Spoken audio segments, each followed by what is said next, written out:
En la clase pasada, cuando se hacía la sociología de las agencias sanitarias y un poco la historia del establecimiento de los estándares, Tatiana Andia decía que en lo que se parecen las agencias sanitarias al sector financiero es en que se basan en la confianza.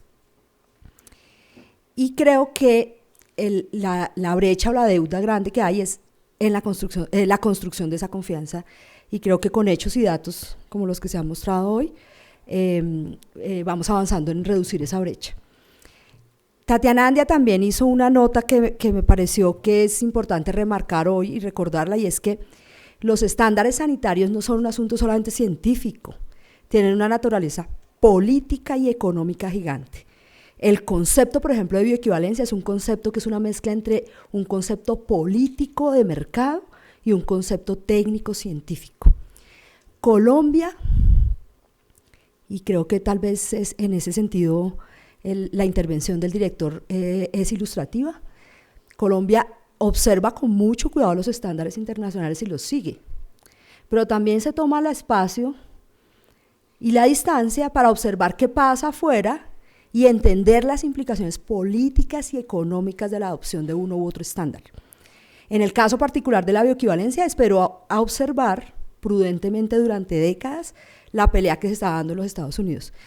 Y en 2016 adoptó la norma en la que, ya decantado el debate global, se estableció que tal vez ese requisito era necesario para ciertos productos en ciertas condiciones. Y no se iba a poner lanza en ristre contra un mercado de décadas consolidado de medicamentos genéricos, solamente por cumplir un estándar exportado, sin un criterio de adopción, de adaptación y sin un criterio de análisis de impacto sobre el acceso. Creo que en biosimilares o en biocompetidores o biogenéricos, que es la palabra que nos gusta usar a nosotros para llevar la contraria, verdades incómodas que decimos nosotros en esta cátedra, va a ser la misma. Es decir, es posible asumir un estándar y establecer un paquete de pruebas que no pongan en riesgo de ninguna manera a la población, pero que no sean pruebas redundantes, innecesarias, que se conviertan en barreras a la competencia. Y tal vez ese es el mensaje que nos deja el director y estaremos haciendo seguimiento. Ya vendrán muchas preguntas en el panel sobre estos temas. Y en eso Colombia ha innovado. Tal vez el mensaje siguiente que quisiéramos decir es que los estándares y los debates de definición de estándares sanitarios, por su naturaleza política y económica, no son un asunto exclusivo del norte. Los países del sur están asumiendo posturas y están haciendo innovaciones, y en especial Colombia, en el mejor sentido de la palabra, liderado con países del sur el debate acerca de hasta dónde y cómo definir esos estándares en materia de competencia en el área de biotecnológicos. Hay otro tema en el que Colombia fue o es innovador, en especial en los últimos 4 o 5 años, y es en la creación de una institucionalidad muy fuerte, adicional a INVIMA, para resolver o intentar resolver las distorsiones de la evidencia en medicina y proteger los recursos públicos en materia de acceso y efectividad de las terapias que se pagan con recursos públicos. Esa institucionalidad en el planeta se denominan los institutos de evaluación de tecnologías en salud.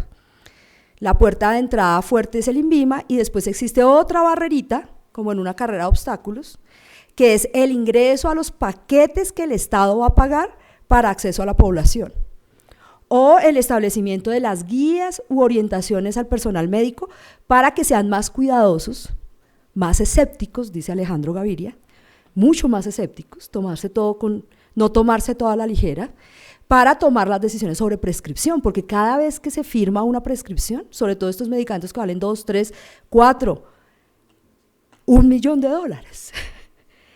se está girando contra el recurso público, contra recursos que son de todos. Y en Colombia se creó una institución de esa naturaleza. Tal vez somos el primer país en América Latina, ¿verdad, Adriana, el primer país en América Latina en tener una agencia de evaluación de tecnologías. Ya había una en Inglaterra que es muy conocida, el NICE, y otras en Nueva Zelanda y en otros países de Europa había esta institucionalidad. Y que intenta, vuelvo a decirlo, resolver esas distorsiones que se presentan en la evidencia en medicina. Yo copié un tweet que me encantó que resume las 3 sesiones de las cátedras pasadas. ¿Cuáles son los sesgos de la evidencia médica? Los conflictos de intereses que nos intentan poner a responder la pregunta de si se está haciendo una ciencia basada en las necesidades de la población, una ciencia por encargo, estudios por encargo. La segunda distorsión más fuerte es el sesgo de publicación, publicar solamente lo positivo y evitar la publicación de lo negativo. Tuvimos varios casos y debatimos en las últimas sesiones varias cosas de esas. Y 2 etiquetas, Adriana, que hemos establecido en términos pedagógicos, pero creo que ya se va a volver una tendencia. De hecho, ayer Alejandro Gaviria tuiteó un libro que se llama El nihilismo en la evidencia y las grandes críticas a las agencias sanitarias por los conflictos de intereses que hay tan fuertes en las decisiones. Esos son los problemas de las agencias sanitarias de los países del norte. Y es parte de las discusiones, de las distorsiones y de las goles que tiene que tapar el IETS. Entonces, Adriana Roballo es la directora del IETS. Yo creo que nosotros somos privilegiados porque tenemos 2 de los representantes institucionales de gobierno más importantes de esta estructura de gestión de la presión tecnológica y de la evidencia.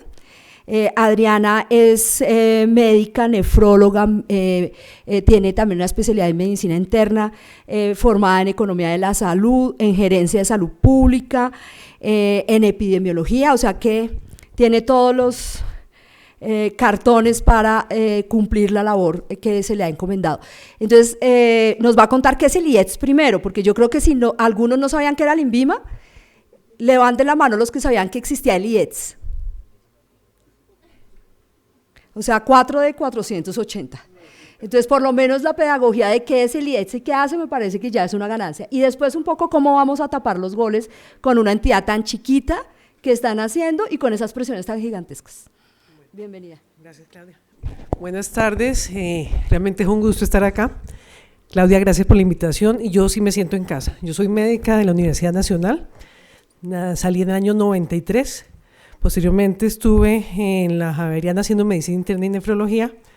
Después de eso, pues sí, la clínica es muy rica, pero uno no se puede abstraer del medio y no se puede abstraer de la realidad económica y social que vive el mundo. Entonces, siguiendo un poco mis intereses, seguí un poco con la parte de economía social, después me fui con la salud pública, con la salud ocupacional, ¿qué más hice? Después epidemiología, y ahorita estoy acabando la maestría en efectividad clínica y sanitaria del IEX en Argentina.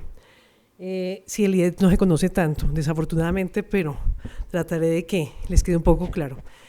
Como dice Claudia, es la primera agencia de estas características que hay en países en desarrollo, ni siquiera en Latinoamérica, sino países en desarrollo, que es una agencia independiente del Ministerio de Salud o independiente de un Instituto Nacional de Salud. Normalmente están adscritos y acaba siendo una oficina o un departamento, pero el poder mantener la independencia de pronto es lo más importante porque se hace con criterios técnicos muy claros, se hace con unas pautas y una discusión. Y de pronto habría un sesgo, el sesgo del financiador de la evaluación de evidencia. Porque obviamente para mantener una agencia que es de una características de una empresa mixta, de un capital mixto, no es fácil, porque me toca automantener eso.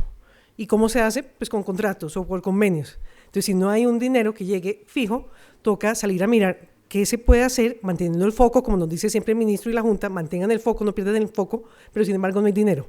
Entonces, mantenga el foco, pero use cómo se mantiene. Entonces, es una cosa que es un poco dual. Yo voy a contarles un poco la historia, tengo una presentación larga, pero voy a tratar de hacerla dinámica y cosas que les digo en especial. Llevo 2 meses largos en el instituto, previamente estaba haciendo clínica dedicada a tiempo completo, pero había estado trabajando muy activamente en mi sociedad científica, en sociedades científicas, gracias Claudia, y digamos que estos temas no me eran ajenos porque había trabajado previamente en guías de práctica clínica con el instituto y demás. La labor que tiene el instituto es muy importante, no porque lo diga Claudia, lo diga yo, sino porque es muy articuladora. Realmente lo que nosotros hacemos es tratar de analizar toda la evidencia disponible, sea ya de estudios clínicos o de datos del mundo real con las bases de datos que maneja el ministerio, el instituto, el INVIMA, curar esas bases, tratar de entender qué es lo que dicen, limpiarlas y después empezar a hacer estudios económicos. Normalmente las agencias de evaluación arrancan por dos cosas: guías de práctica clínica, y el otro punto grande son evaluaciones económicas. Nosotros, como les voy a mostrar un poco más adelante, hemos sufrido una reestructuración en los últimos 6 meses, tratando de facilitar y pues un poco acondicionarnos a lo que es el mundo real y cómo funciona pues como una empresa pequeña. Para datos importantes, en este momento nuestra planta es de 32 personas, sin embargo, por la contratación que puede ser variable, podemos crecer hasta 200 personas sin pedir mucho permiso. De ahí en adelante, pues ya tendría que decir para qué voy. Y nuestros principales contratistas, hemos tenido durante los 7 años que tiene la historia del instituto, 52 diferentes contratistas pues, que nos contratan a nosotros. Los principales son Ministerio de Salud y Ministerio de Hacienda. Obviamente estamos tratando de salir un poco de la dependencia de la Dirección de Medicamentos y la Dirección de Regulación, ampliando del piso 1 al piso 23 del Ministerio de Salud, o sea, talento humano, PIP, epidemiología, demás calidad, y también yendo a agencias como el INVIMA, obviamente a nuestros otros socios que van a mirar, como Colciencias, Instituto Nacional de Salud, ¿cuál otro me falta? Ascofame y la Asociación Colombiana de Sociedades Científicas buscando actividad. Estamos en un plan de expansión, obviamente toca hacerlo prudentemente porque los recursos no abundan, entonces habría un sesgo de qué podemos estudiar, no todo lo que quisiéramos, no todo lo que podríamos, sino para lo que realmente podemos conseguir financiación. Entonces es una cosa que es importante. Entonces nosotros hacemos parte de la red ETSA, que Claudia ayuda en este momento a coordinar, y de INATA, que son 2 redes importantes para hacer evaluación de tecnologías en salud, y hacemos parte de la red de Cochrane en Colombia.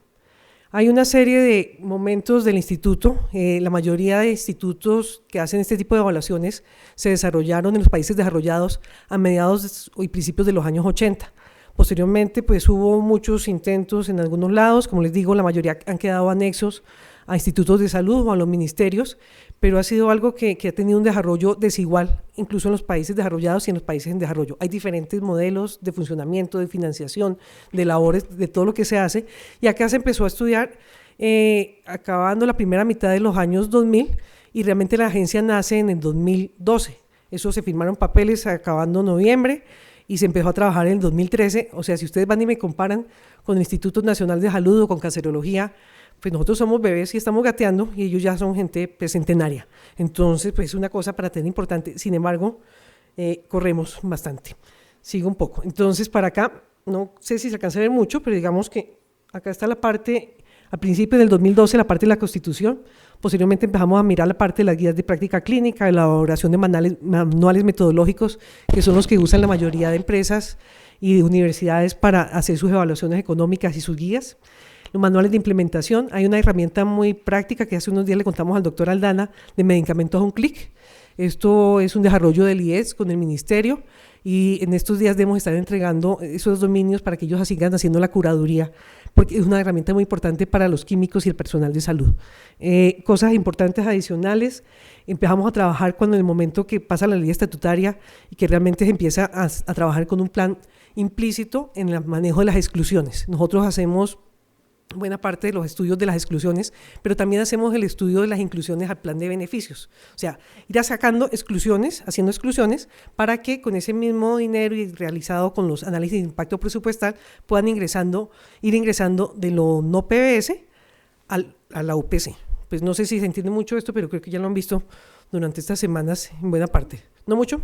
Bueno, todo en Colombia en teoría, por lo menos en el papel buena parte y en la documentación, está incluido y se puede pagar tanto por UPC, que es la unidad per cápita, que se paga por cada persona, el gobierno a las EPS, pues sean públicas o privadas, y una parte que no está cubierta, que se llama las no PBS. Para eso llenamos el MIPRES, Ustedes se acuerdan de pronto los que sean médicos, uno llena en MiPres, uno dice qué tipo de medicamento es, por qué es, y en este momento, para serles exactos, está sumando más o menos 4.2 billones de pesos.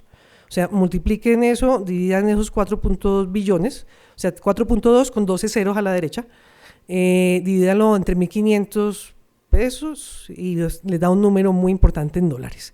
Entonces es mucho dinero que se está yendo ahí, y mucho tiene que ver con medicamentos de marca, como dice el doctor Rossi, con medicamentos para huérfanas, con medicamentos biosimilares o los que quieras decirle. Entonces, mucho de eso se está haciendo en esa parte. También estamos ayudando a participar con el Ministerio de Hacienda y con el Ministerio de Salud en la parte de la definición que se hace cada año de la UPC. ¿Cuánto paga pues, el Estado, entre todos, por cada persona en el sistema de salud? Ayudamos a hacer estudios técnicos que les voy a mostrar, traje una pequeña muestra de todo lo que se está haciendo en este momento. Entonces, esta parte es lo de metodologías. Gradualmente se han introducido nuevos retos metodológicos que se han construido, y tenemos que decirlo, muy de la mano con la gente del Ministerio de Salud. Ellos han sido un aliado, han sido exigentes, a veces nos quieren mucho, a veces no nos quieren tanto, pero ha sido un trabajo en conjunto y una construcción sobre todo de métodos que eso antes no existía. Entonces, ir un poco construyendo, buscando aquí en la literatura mundial cómo funciona, pero también ir construyendo con ellos, a veces con ensayo y error y a veces un poco más decididamente. Lo primero que se hizo, si ustedes se dan cuenta, fue una adaptación de metodologías para la evaluación y la evaluación de guías de práctica clínica. Corriendo el tiempo, pues uno se va volviendo más robusto. Empezamos a hacer la parte de nuevo de guías de práctica clínica, protocolos informados en evidencia. Después dicen, pero acorten, una guía no se puede demorar tanto. Rápido, se tiene que mirando cómo se hacen tiempos más cortos, pero sin perder la calidad de los productos. Respuestas rápidas, igualmente rutas integrales de atención, que ustedes tal vez mirarán más adelante, que son la parte de las vías clínicas, adopciones y adaptaciones de guías de práctica clínica, resúmenes de evidencia, y seguimos trabajando. Digamos, permanentemente hay innovación en esta parte. ¿Qué hacemos? Realmente lo que queremos hacer es un impacto en política pública para un sistema de salud sostenible.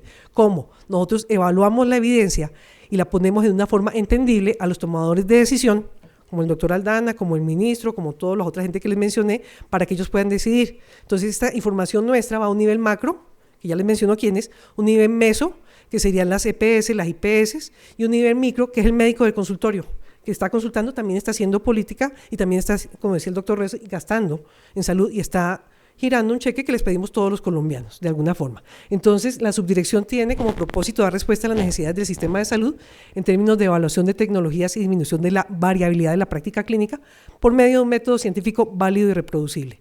Estas respuestas tienen que ser de muy alta calidad, nuevamente para lo mismo, porque tenemos que tener confianza. Si la gente no cree en lo que nosotros hacemos, pues no van a usar ese tipo de elementos para hacer la toma de decisiones. Entonces, todo esto, pues esa confianza y esa legitimidad nos lleva a que ellos puedan tomar una mayor decisión porque toman confiados nuestros productos. Hubo una reorganización. Inicialmente se arrancaron con muchas divisiones y digamos que lo más rico del IDEX es que la mayoría son gente como ustedes. De acá de la Nacional tenemos muchísima gente, pero les diría que más o menos la tercera parte son personas de la Nacional.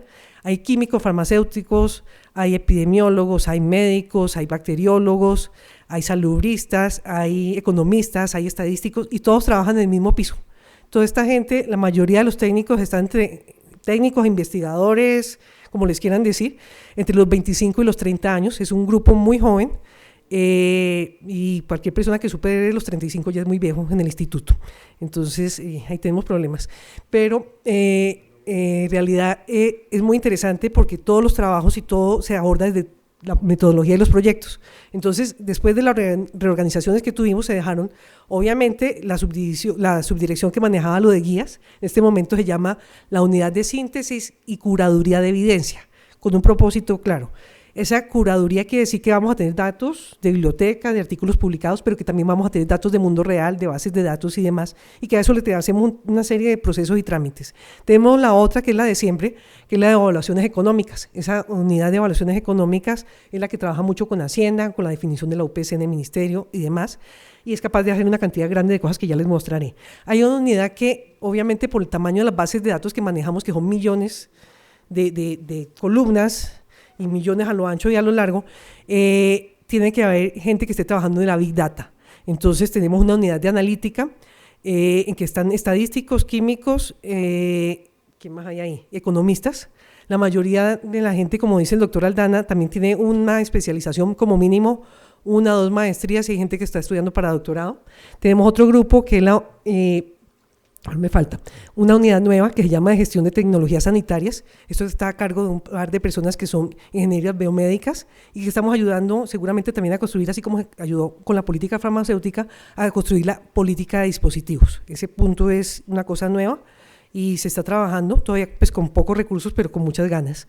Tenemos una unidad adicional que es, bueno, yo les dije 3, 4, la unidad de transferencia, o sea, todo este conocimiento, cómo lo ponemos al alcance de los médicos, cómo lo ponemos un poco al alcance de los tomadores de decisión, o sea, hacer la transferencia para que esto que hicimos, que queda como modelos matemáticos y una cantidad de cosas, sea entendible por los que van a tomar las decisiones. Estamos en seguramente incorporación en muy corto plazo de politólogos dedicados a este tipo de cosas también, porque pues, pienso que es una cosa fundamental. Institucionalmente, pues tratamos de ayudar a crear el marco de valor con una generación de recomendaciones en políticas informadas en evidencia. Igualmente, pues tratamos de realizar nuevas metodologías y estudio para la incorporación de los actores interesados. En el sistema damos herramientas para la toma de decisión y tratamos en este momento, seguramente nos lo va a financiar Hacienda, la creación o pues el desarrollo del umbral de costo-efectividad para la toma de decisiones en Colombia, para pasar un poco de lo teórico de las 3 veces para lo demás. Actores definitivamente con confianza, calidad metodológica y procesos de transferencia de conocimiento. El marco de referencia, que es un poco extenso, pero esta presentación la dejaremos colgada en la página web, desde evaluación, diseminación, recomendación de implementación y evaluación del impacto. El momento en que dice política informada de evidencia es lo que nosotros damos a los tomadores de decisiones y posteriormente podemos mirar qué pasó cuando esa política se implementa. ¿Qué hemos hecho? Pues ambientes diferentes para las unidades, trabajando en innovación, en trabajo en equipo, automatización y semi-automatización de algunos de los procesos, como la parte de modelamiento y síntesis de evidencia. ¿Para qué o qué pensamos? Que tiene que tener una recomendación para que sea legítima, representatividad, soporte en evidencia y la gobernanza del EDU, que todos los actores realmente estén incluidos. Entonces, involucramos profesionales de salud, centros de colaboradores, pacientes y ciudadanos, a través de unos centros colaboradores que han estado un poco inactivos en el último año y medio, pero esperamos poder activar de nuevo en los próximos meses. Trabajamos con sociedades científicas, con pacientes, con ciudadanos. Estamos desarrollando un observatorio de tecnologías sanitarias para escanear el horizonte, para mirar el impacto de la innovación tecnológica, reconociendo cómo funcionan los diferentes actores, produciendo también un ecosistema para la buena toma de decisiones, un programa de fortalecimiento de la salud pública, incorporación de pacientes y ciudadanos, y hay diferentes unidades. Yo creo que Claudia me va a cortar, pero lo pasaré muy rápido. Ellos han hecho algunas cosas muy importantes, manejan gran cantidad de programas, pero de pronto cosas importantes que se han hecho últimamente. Analítica diagnóstica con Machine Learning para estudio de relaciones financieras entre EPS y IPS. Al final se encuentra que hay una concentración, se arrancan muchos y finalmente acaban con unos pocos contratos con pocas IPS. Analítica textual para EPS y IPS sobre mecanismos de contratación, modelos para mirar el impacto de regulación de precios, algoritmos para mirar datos atípicos con estadísticas paramétricas y no paramétricas, un modelo para mirar si se vacunaba o no en el distrito en Bogotá. La unidad de transferencia, vamos a desarrollar apps, vamos a desarrollar nuevos métodos pues, con la base de la tecnología, básicamente, pero esto es lo que lleva a los médicos y estamos desarrollando algún tipo de colaboración con la gente de talento humano, que son los encargados de que los médicos del país estén bien actualizados. La unidad de economía de salud, que pueden hacer una gran cantidad también de cosas, pero que les quiero mostrar. Análisis de impacto presupuestal, es una metodología que casi que únicamente la hacemos nosotros. Evaluaciones económicas, por ejemplo, el de cardiodesfibrilador externo. La unidad de gestión de tecnologías sanitarias para promover la gestión de dispositivos y fortalecer y desarrollar capacidades de gestión con diferentes formas. Como les digo, la vamos a dejar colgada, Claudia. Yo creo que es lo mejor para que la miren. Trabajando con Ministerio y con el INVIMA, con diferentes tipos de productos, la síntesis y curaduría de evidencia, búsqueda, selección, extracción y síntesis, con diferentes metodologías que en algunos lados han sido desarrollos propios, sobre todo acortando tiempos sin perder calidad. Adopción, desinversión, regulación, práctica clínica, y de pronto, pues digamos, estas cosas que se han hecho, productos relevantes, policy brief. Esto es un poco el scoping del instituto. La charla queda disponible para todos ustedes. Es un sitio bueno para trabajar, es un sitio bueno para innovar y es un sitio muy articulador en el sistema. Entonces lo que estamos haciendo es un gran esfuerzo para involucrarnos donde pensamos que puede haber evidencia y donde pensamos que puede haber apoyo a la decisión. Entonces, pues, bienvenidos al IETS. Cuando quieran ir, pues, alguien les ponemos para que los dé el tour. Muchas gracias, Claudia.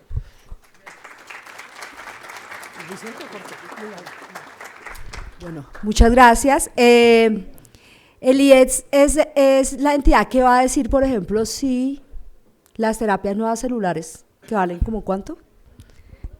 2.1 millones de dólares. El INVIMA ya mirará si las aprueba, pero si las aprueba, el IES va a decir si el sistema de salud lo paga o no, o si los excluye, porque depende si eso realmente tiene un beneficio para el paciente o simplemente es pepitas de oro que no son oro. Más o menos ese es el rol del IES y pues bueno, son decisiones difíciles que vamos a tener que tomar. Vamos a dar paso a dos de nuestros últimos expositores para dar paso al panel. La